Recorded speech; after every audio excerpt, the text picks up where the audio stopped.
We have not gotten to the point of never again. We have not gotten to the point of never, never, never again. We've not gotten there as a people. But I bet you'll wake up one day, you're driving to work, you'll see someone who happened to be your neighbor, like what you said you experienced in Kaduna.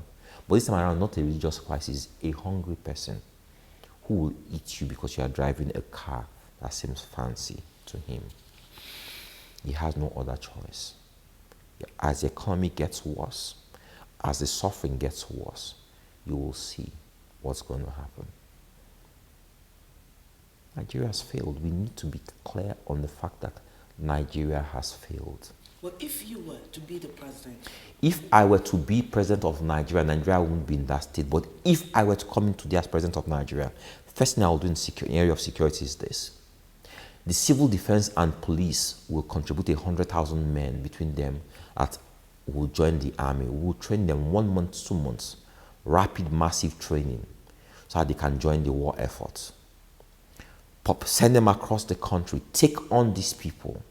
In communities where we're challenged with security issues, I will declare a state of emergency and let the people know that in a time of war, equip them to take on these people. I will secure our borders. I will let these people know very clearly that under my watch, I won't tolerate any Nigerian being harmed, maimed, raped, killed. I will take the war to these people. I will send them out of this country. They will think twice before they waltz through our borders under my watch. I will take the fight to them. But at the same time, you have to understand that these people who come into our country, we have Nigerians who actually volunteer to join them because they are hungry. So we have to fix our economy at the same time.